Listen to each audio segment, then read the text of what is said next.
Dieu soit une demeure pour chacun de vous. Amen. Je vous demanderai d'ouvrir votre Bible avec moi dans Matthieu, chapitre 5, verset 1 à 9. Matthieu, chapitre 5, les versets 1 au verset 9. L'assemblée est prise de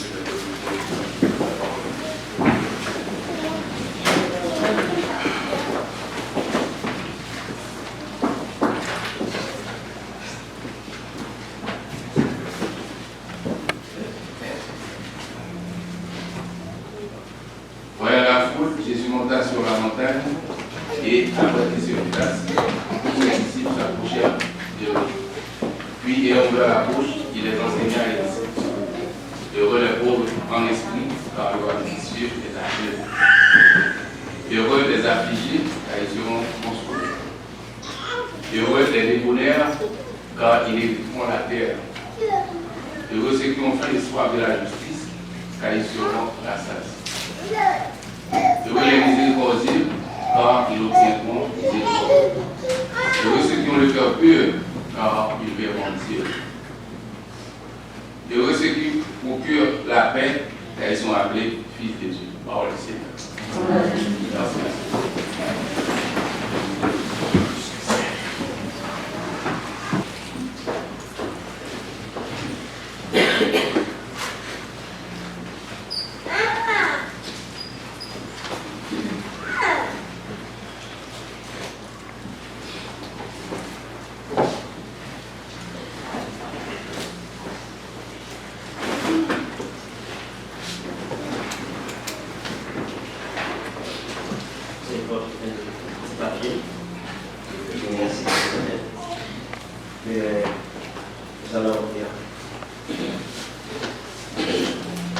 Père Céleste,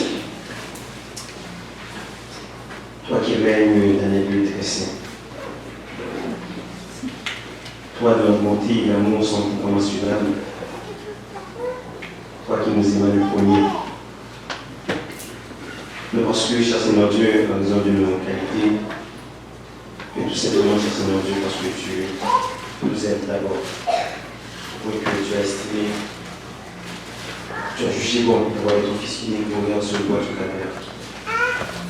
Et que cette parole que nous allons entendre ce matin, cher Seigneur Dieu, puisse toucher nos vies, puisse être gravée dans nos cœurs. Que nous puissions, cher Seigneur Dieu, suivre ces enseignements, les appliquer dans notre vie quotidienne. Tout avec chacun de nous, cher Seigneur Dieu, qui est ici. Libère-nous, cher Seigneur Dieu, de tout esprit malsain, de tout esprit, cher Seigneur Dieu, qui pourrait nous écarter, cher Seigneur Dieu, de ta grâce. C'est dans le nom précieux de ton Fils Jésus que nous prions. Amen.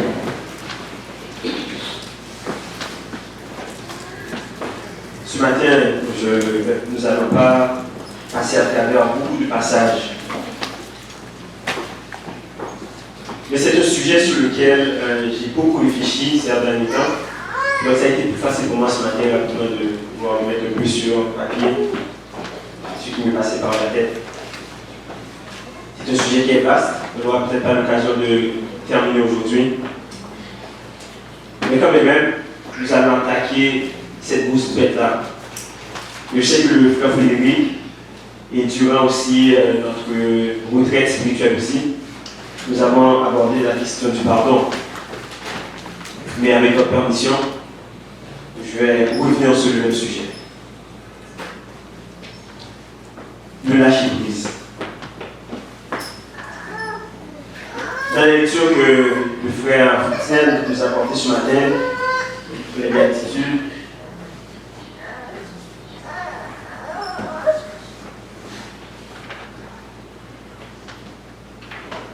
heureux les pauvres en esprit, car le royaume des cieux est à eux. Heureux les affligés, car ils seront consolés. Heureux les débonnaires, car ils hériteront la terre. Heureux ceux qui ont faim et soif de la justice, car ils seront rassasiés. Bon.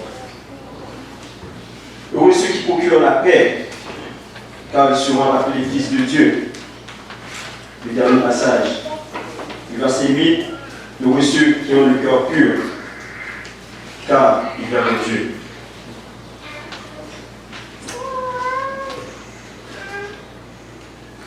La question ce matin que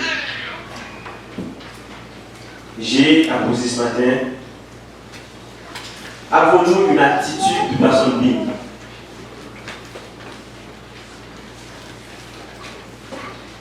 Avons-nous une attitude ou une prédisposition d'avoir une attitude d'une personne bénie?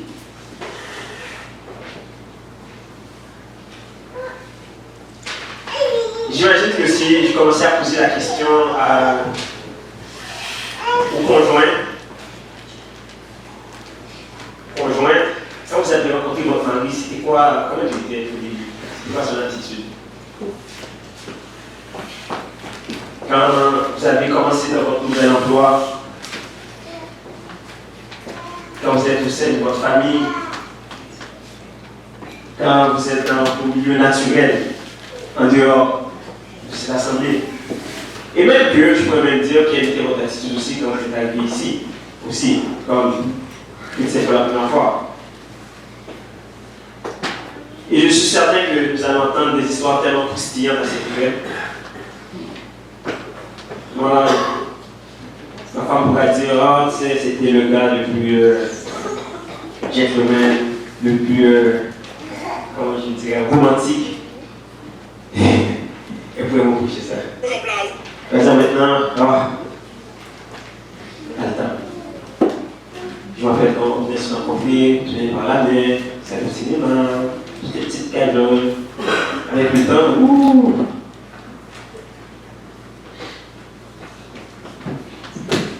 Et si on fait le tour de la question, effectivement, juste à se poser la question à soi-même, on y trouve la réponse. Mais la vraie question, en réalité, c'est pourquoi avons-nous de la difficulté à pardonner? Pourquoi avons-nous aussi la difficulté aussi de recevoir ou d'accepter le pardon? Et pourquoi avons-nous aussi la difficulté à accepter l'idée que Dieu puisse nous pardonner?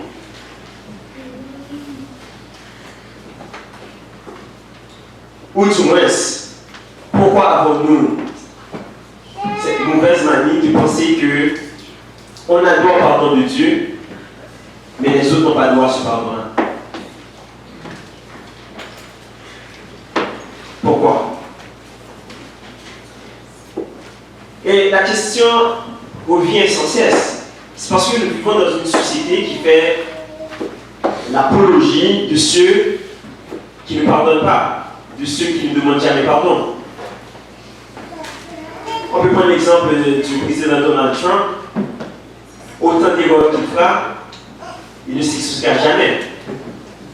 Mais c'est perçu comme un homme fort, un homme avec du caractère, un homme avec une attitude. Les Américains l'ont élu sur cette base. Malgré toutes les preuves accablantes qu'ils pouvaient avoir devant les yeux, ils l'ont quand même élu. Pardonner, demander pardon, c'est un signe de faiblesse dans notre société. Les politiciens perdent des élections parce qu'ils ont avoué leur tort. Au lieu d'être récompensés, ils se font mettre à la porte. D'où la question. C'est l'apologie du sûr qui ne demande jamais pardon. Les plus récalcitrants, ceux qui ont une attitude dure, les femmes qui ne reculent pas devant leur mari, qui tiennent tête à leur mari, on dit oh, c'est une femme de caractère cette femme-là. Elle a tout un caractère, waouh! Cette madame-là, elle n'a jamais prise. Puis les hommes, on a cette mauvaise manie de gronder. Au lieu de demander pardon, est-ce que ça va? Ouais, ça va. On a cette incapacité de pardonner ou de demander pardon.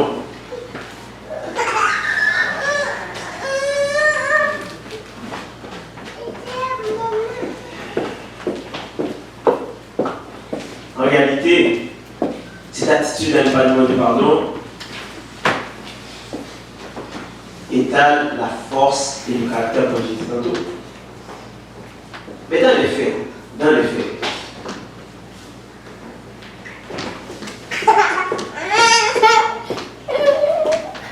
c'est l'inverse. Parce que demander pardon, c'est ça qui prend de la force. Ça prend beaucoup de force pour demander pardon. Ça prend beaucoup de force pour pardonner. Le vrai caractère, c'est dans le pardon. Et non pas le contraire. Les gens qui sont petits dans leur esprit n'ont pas la capacité ni de demander pardon, ni de pardonner. Ça prend quelqu'un qui a un âme très élevée, ça prend quelqu'un de grand caractère pour pouvoir demander pardon et pardonner. Alors que dans la société, c'est l'inverse.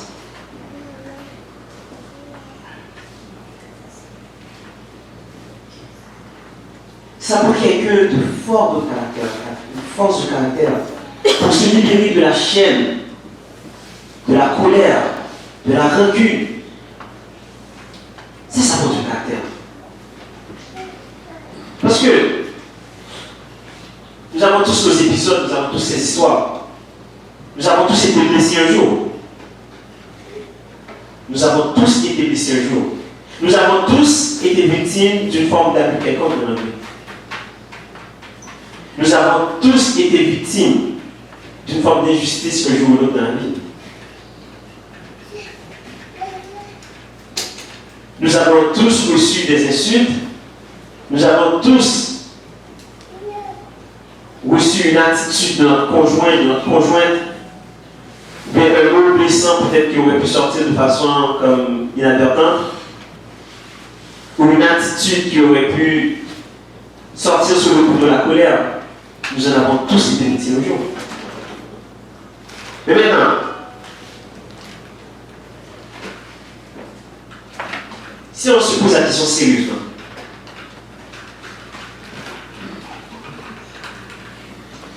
oui ou non, est-ce qu'il y a un ou certains de ces incidents qui est là comme une épine dans notre vie?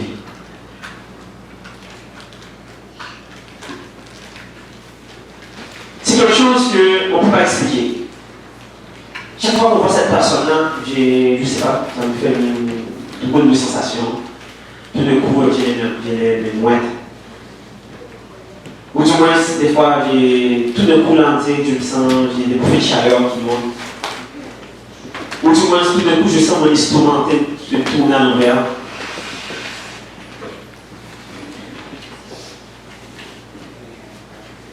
coup, je vais dire, oh, j'aurais pas dû venir. Oh, j'ai plus l'appétit. Oui ou non? J'imagine que chacun de nous ici, nous avons connu des situations comme ça. Et c'est peut-être encore le cas aujourd'hui. Parce que ça nous a fait mal. Ça nous a blessés dans notre fond intérieur. C'est de chercher qu'est-ce qu'on a de plus sensible en nous.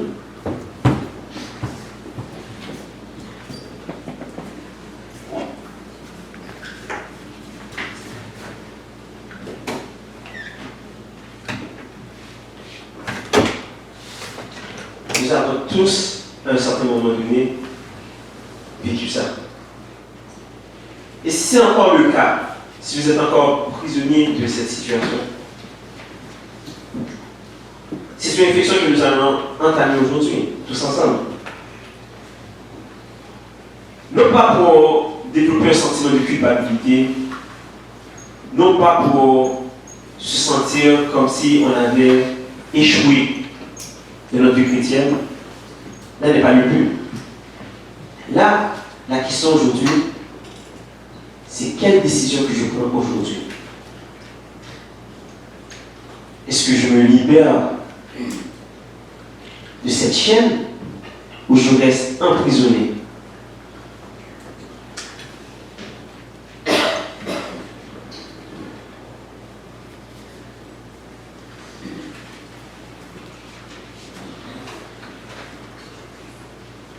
Parce que pardonner,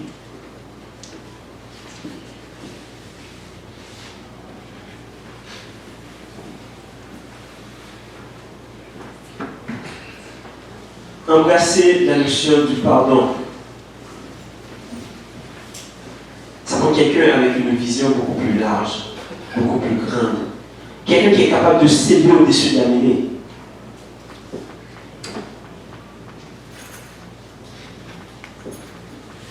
Ça prend quelqu'un qui peut voir le portrait global et non pas s'attarder dans les petits détails.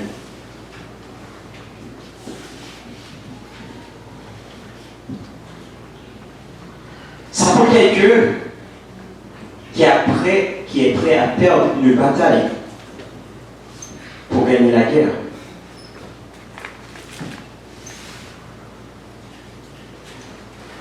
Mais trop souvent, l'être humain, dans notre orgueil, dans notre arrogance, dans notre attitude, nous voulons gagner chacune des batailles.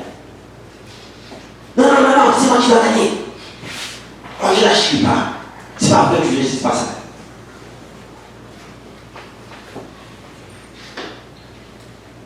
On a cette mauvaise manie de vouloir gagner chacune des batailles dans lesquelles on s'engage.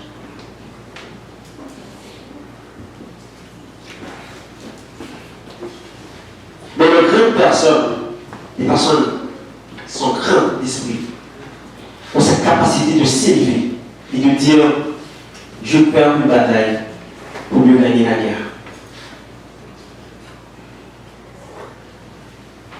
On dit souvent, on voit ça dans les couples.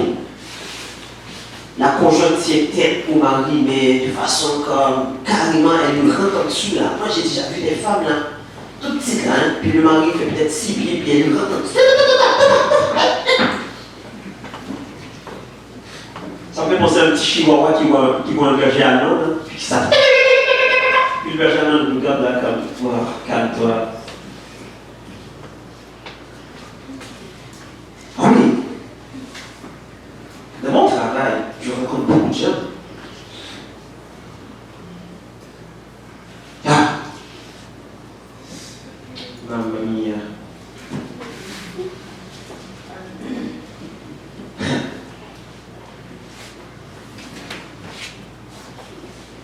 Mais cette femme-là, waouh! C'est une femme de caractère. Plus je m'oublie, plus je me tords, plus je sais, et c'est ça. Il faut que je gagne chacune des batailles.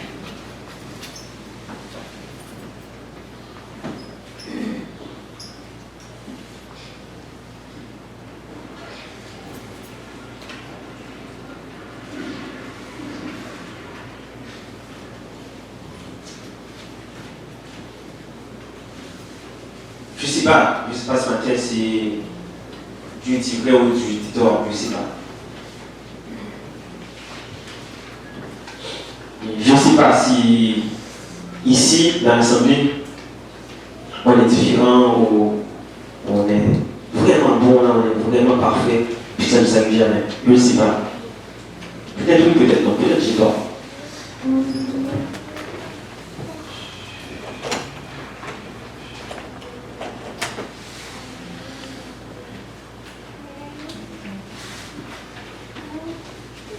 C'est une réflexion qu'on doit avoir sérieusement. Est-ce qu'on est obligé de gagner chacune des batailles? Est-ce que gagner une bataille fait de nous un héros?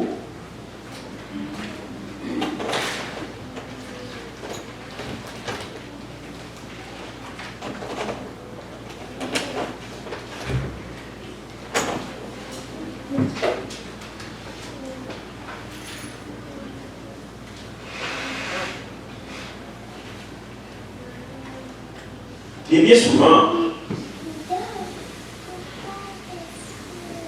on entend souvent prêcher un évangile de bénédiction, de récompense. On parle souvent comme des bienfaits de Dieu, des bénédictions de Dieu à notre égard, matérielles, spirituelles. On parle de guérison. Souvent, c'est le genre de sujet qu'on aborde souvent quand on prêche.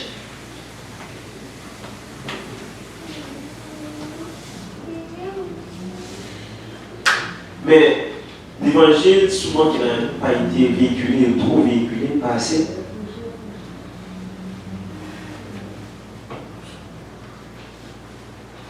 C'est celle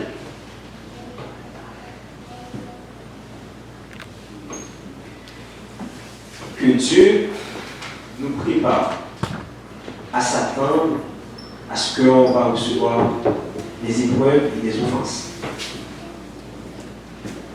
Oui.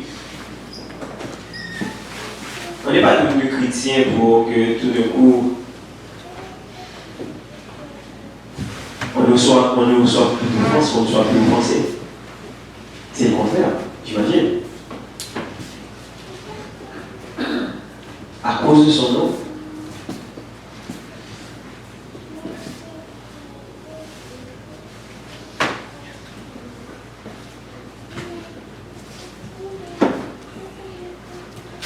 Et les bénédictions de Dieu, à cet égard, comme on peut le voir à travers le passage que nous avons lu, c'est les bénédictions basées, fondées sur notre attitude. Parce que notre attitude a tout à voir avec les bénédictions de Dieu. Parce que les offenses viendront tôt ou tard, qu'on le veuille ou non. Tant et aussi longtemps qu'on vivra, les offenses feront partie de notre vie. Et plus on vit, plus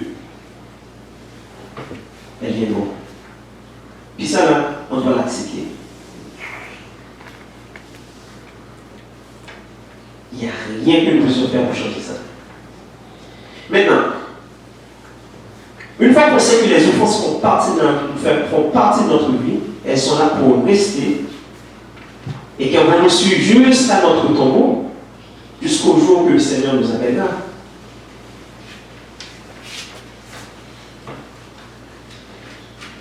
Et alors, c'est là la question de l'attitude, notre attitude.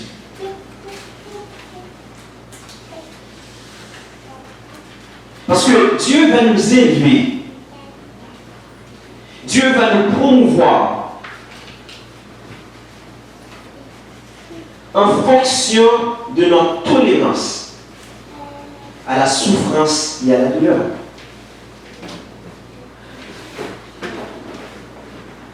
Je répète, Dieu va nous élever. Dieu va nous promouvoir en fonction de notre capacité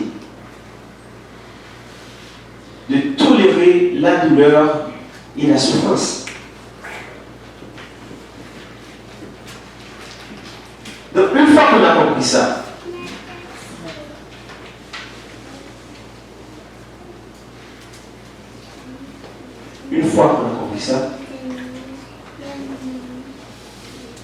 ça nous amène à la conclusion que si nous ne pouvons pas endurer les épreuves,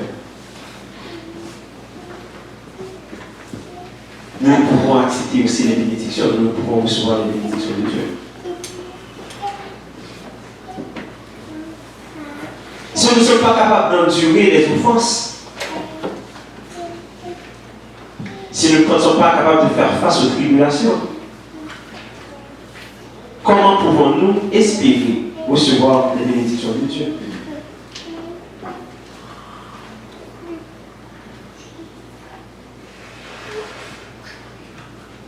Dans le monde des affaires, les gens qui sont les mieux payés sont payés pour gérer les problèmes. Plus le salaire est élevé, plus de problèmes que la frontière. Pas pour rien. Puis on va leur donner 10 fois, 100 fois le salaire des employés. Parce qu'ils sont payés pour gérer les crises, pour gérer les problèmes.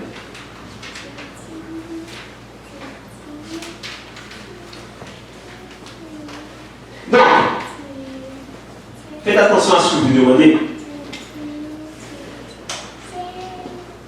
Plus vous demandez des bénédictions, plus aussi vous allez recevoir des preuves aussi. La question maintenant est-ce que vous êtes prêts à faire face à la musique? Est-ce que vous êtes préparés?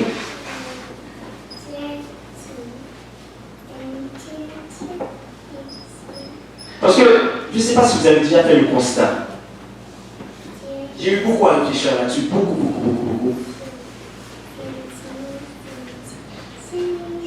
C'est une observation que je vais vous demander, je vais vous inviter à faire cet exercice avec moi. Dites-moi quelle grande bénédiction que vous avez reçue dans votre vie, que c'était pas, qu'il n'y avait pas une épreuve ou des épreuves qui sont venues avec. Réfléchissez juste une minute, prenez juste le temps de réfléchir une minute à la question que je vous ai posée. Dites-moi, quelle grande bénédiction que vous avez reçue dans votre vie qui n'était pas accompagnée d'une épreuve.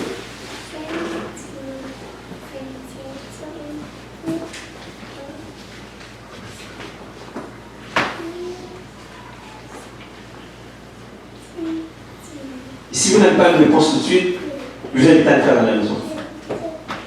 C'est extrêmement important ce que je suis en train de dire.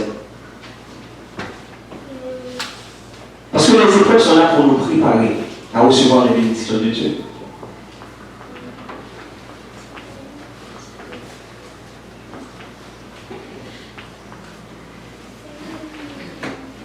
Est-ce que vous avez vu le nombre de temps que Moïse a dû passer avant d'aller libérer le peuple d'Israël?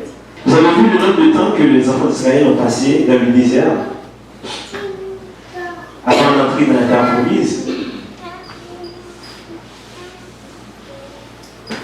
Vous avez vu le nombre d'années qu'Abraham et Sarah ont dû attendre avant d'avoir l'enfant de la promesse?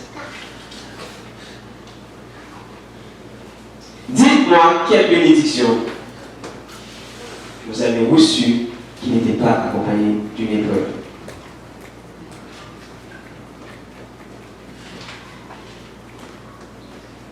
D'où la question d'attitude, notre attitude.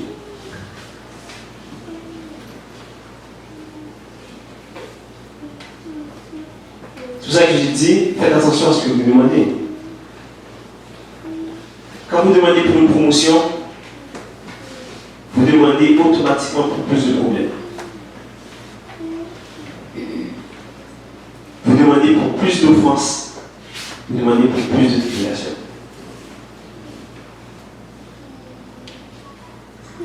Et de façon biblique, dans un langage biblique, à qui on donne beaucoup, beaucoup sera demandé ou demandé.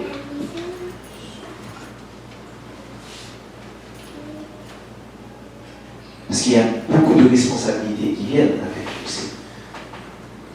C'est notre capacité à faire face aux injures des autres. Et comme j'ai dit, plus vous montez plus haut, plus vous vous rapprochez du diable.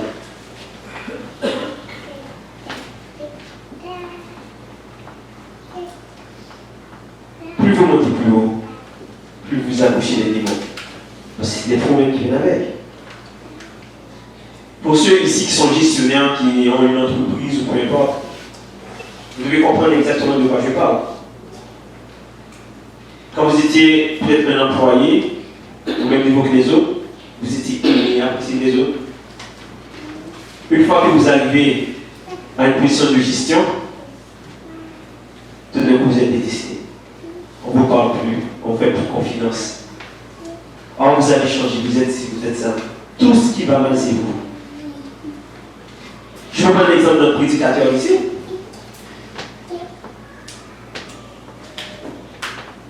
La mauvaise tendance, quand ça va mal, c'est le prédicateur.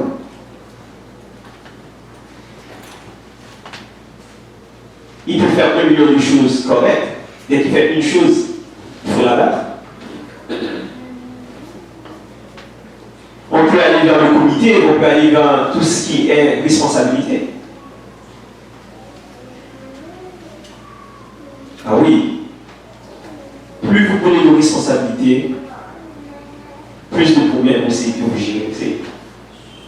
Mais Satan aussi, dans son œuvre aussi, va avoir tendance aussi à éprouver le prédicateur beaucoup plus que nous. Parce qu'il a une longue responsabilité. Parce que le diable, qu'est-ce qu'il va faire? Il va toujours s'attaquer à la tête du serpent. Il sait que s'il coupe la tête du serpent, la seule façon de tuer le serpent, il ne va pas tuer la queue. Il ne va pas couper la queue, il va couper la tête. Parce que s'il coupe la queue va repousser.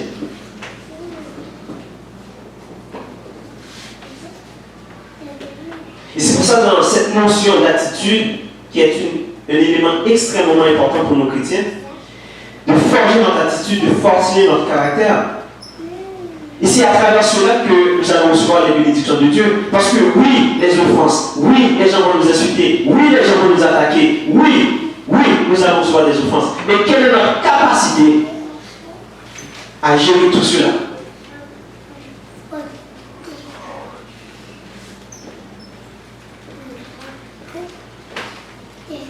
Les disciples demandaient à Jésus, combien de fois faut-il pardonner? Et Jésus a dit 7 fois, 70 fois, c'est ça? On est d'accord qu'on n'est pas enfermé ici dans un chiffre. La notion du pardon pour Jésus, c'est un pardon perpétuel. C'est un pardon qui se renouvelle de façon systématique. Il n'y a pas un nombre de fois qu'il faut pardonner, il faut pardonner tout le temps. Et je sais que ce n'est pas facile. Et c'est pour ça que le pardon, j'ai dit, n'est pas là pour les petites personnes. Le pardon, c'est là pour les gens qui sont grands d'esprit. Et nous avons reçu du Seigneur l'Esprit du Seigneur en nous. Amen. Amen. Parce que, avant d'avoir connu Jésus, nous étions d'anciennes créatures. Maintenant, toutes choses sont passées, maintenant, toutes choses sont devenues nouvelles.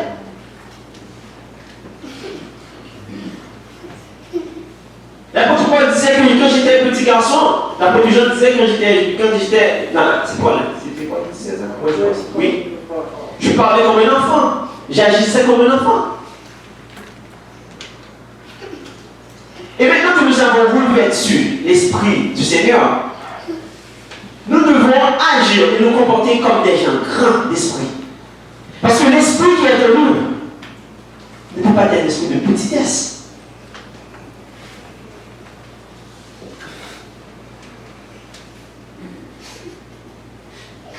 Et nous devons agir en conséquence. Ça prend un adulte pour pardonner. Et souvent, nous pourrons prendre l'exemple d'un enfant. Moi, hier soir, j'ai chicané ma fille. Elle a pleuré. 1 minute après, elle était là, papa, putain. Elle avait déjà oublié. Ça faisait même pas 5 minutes. Elle a pleuré et voulu voir papa je t'aime. Amen.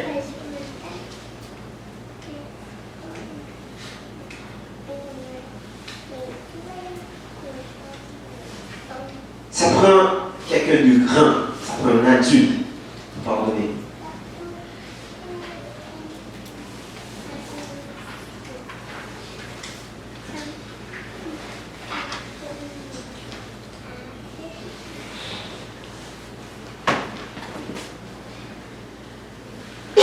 Le pardon, en réalité, nous amène sur le prochain volet. Tout système de la nature a un système de Bakashem. Tout système de la nature a un système de Bakashem. Est-ce que vous vous imaginez une voiture, un moteur à gaz, sans gonfleur? On met le cochon dedans, le moteur dessus, le moteur dehors. Est-ce qu'on est capable de respirer en inspirant sans expirer? On rentre l'oxygène, on sort le carbone, CO2. Vous avez déjà essayé d'inspirer et de ne pas inspirer? On est d'accord qu'on meurt? Vous avez déjà vu un feu de foyer sans cheminée?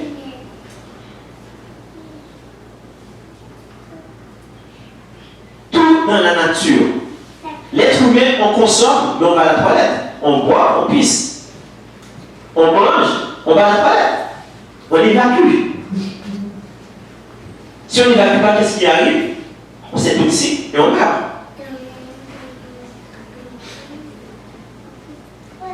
Mais la seule chose qu'on n'évacue pas, c'est notre cœur.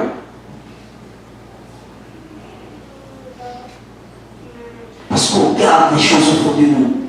La rancune. On est enfermé dans le passé, dans les histoires qui sont passées, 20 ans, 30 ans de cela. On n'est pas capable de lâcher prise.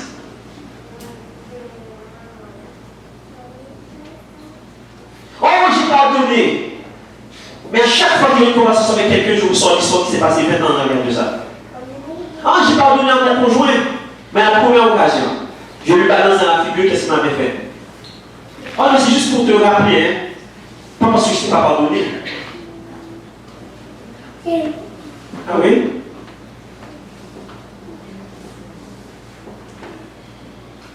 On est enfermé dans la prison de la rancune. On est enfermé.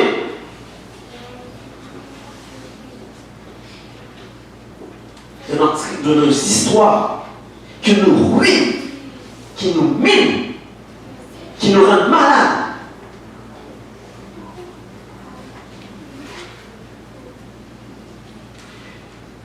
La personne ou les gens qui vous ont offensé ne méritent pas que vous leur accordiez aucune importance. Parce que vous êtes la victime. Vous ne pouvez pas porter le fardeau ou la croix de l'offenseur. Vous devez vous libérer de tout cela.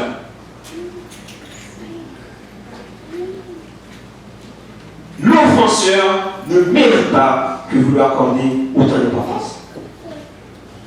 C'est vous. C'est lui qui vous a fait mal.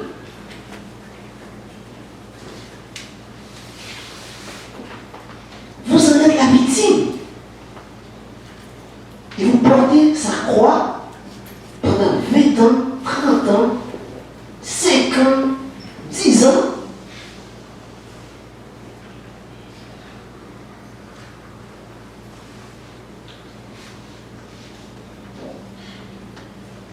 Toute l'énergie qu'on aurait pu mettre dans le potentiel créateur, parce que oui, Dieu nous a créés avec un potentiel créateur.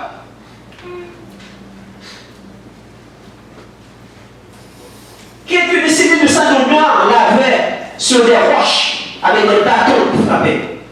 Maintenant, on a les machines à laver. On se promenait à dos d'âne.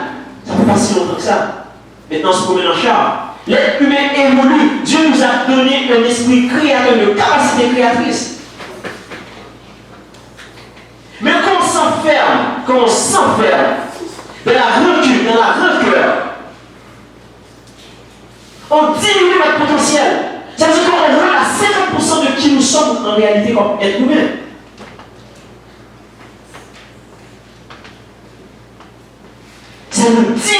Ça diminue nos capacités. Parce que l'énergie qu'on met à vouloir vivre dans le passé nous empêche de voir ce qu'il y a devant nous.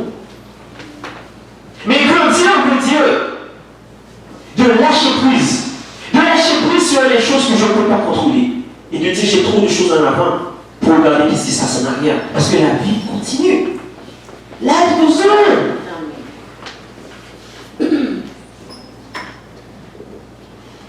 Et c'est ce que le Seigneur veut nous enseigner. C'est d'inspirer, de penser ce qui est bon pour nous et de rejeter ce qui nous ne sert à rien. Ce qui peut nous empoisonner la vie, ce qui peut nous contaminer, ce qui peut nous intoxiquer. Lâcher prise et marcher vers l'avant. Amen. L'être humain n'a pas été conçu pour marcher en arrière. On a été conçu pour marcher un pied en avant de l'autre. Le principe de la vie, c'est le principe d'aller vers l'avant.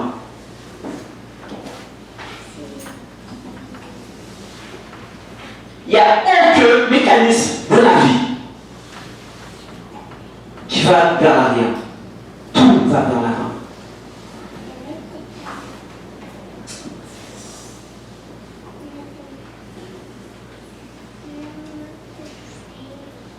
Parce que la notion du pardon n'est pas de libérer l'offenseur. L'idée de pardonner n'est pas de libérer l'offenseur. L'idée du pardon, c'est l'idée d'une libération de soi-même. C'est l'idée de libérer la victime.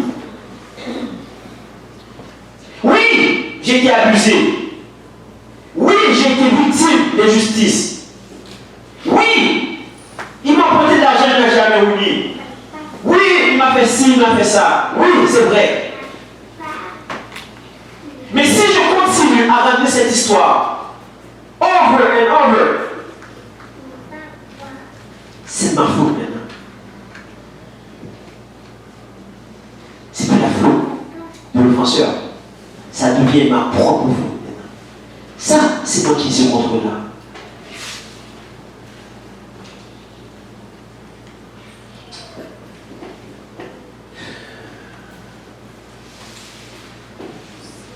Pardonner ne veut pas dire qu'on est d'accord avec l'offenseur. Pardonner ne veut pas dire qu'il a eu raison de nous faire ce qu'il nous a fait.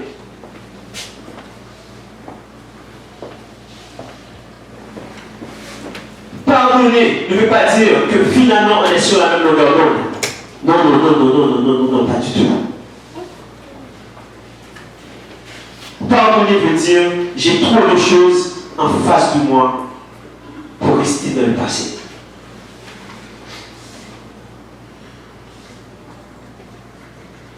Laissez vos offenseurs, laissez ceux qui vous haïssent, laissez ceux qui vous ont fait du mal. Gérez leur conscience devant Dieu. Vous gérez la vôtre. Nous gérons la nôtre.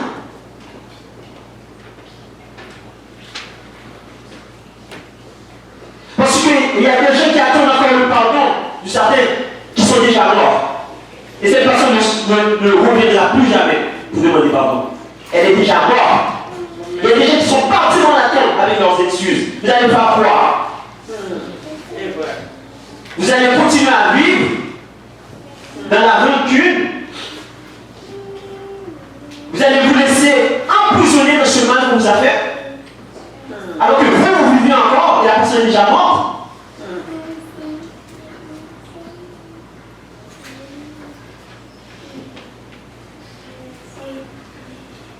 Elle est déjà morte. elle ne reviendra plus jamais. Amen. Oh mon Dieu, ma vie a été une messe. Tout va de travers dans ma vie parce que mon père m'a fait ici, parce que ma mère m'a fait ça, parce qu'il m'a dit, ah, je ne suis pas capable de pardonner, je ne suis pas capable de l'assister. C'est ça, qui est en train de souffrir.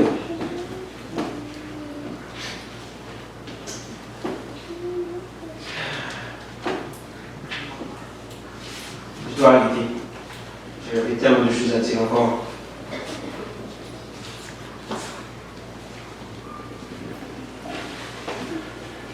La seule chose que je veux dire par rapport à ça, c'est que vous êtes trop important. Vous êtes trop important.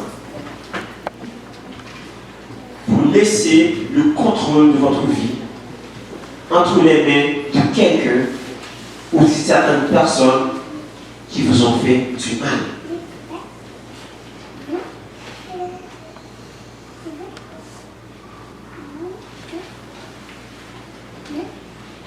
Le diable ne pourra jamais empêcher Dieu de vous bénir.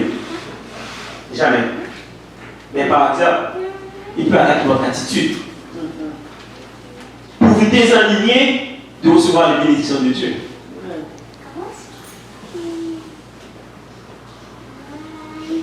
Avez-vous l'attitude d'une personne bénie?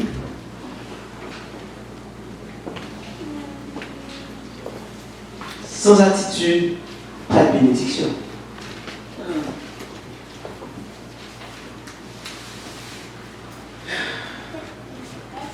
Allez, je vais arrêter.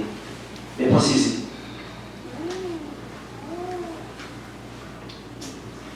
Vous avez la position de nègre.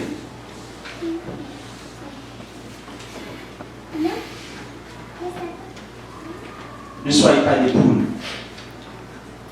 Parce que les poules, vous savez qu'est-ce qu'ils font? Ils marchent à tête baissée tout le temps comme ça. Ça ramasse tout ce qu'il y a sur son chemin. Des vers de terre, des ci, des ça, des ça. Vous avez déjà vu une poule? La tête toujours baissée, en tête de béquille par terre. Parce que si vous êtes une poule, parce que vous prenez tout ce qu'on vous envoie. Alors que l'aigle, lui, qu'est-ce qu'il fait? Il plane dans les airs. Il est au-dessus de tout, il regarde en bas. Et il a la mentalité de l'aigle et l'attitude de l'aigle, plus qu'une poule. Est-ce que vous saviez que l'aigle aussi, il se croise dans les airs pour... Les aigles, c'est pas par terre, c'est dans les airs qui font l'amour et les aigles, vous savez. Ils ne vont même pas par terre pour ça. Ils sont trop grands pour ça. Il a la mentalité de l'aigle. Ils l'ont dû. Que le Seigneur vous bénisse. Amen.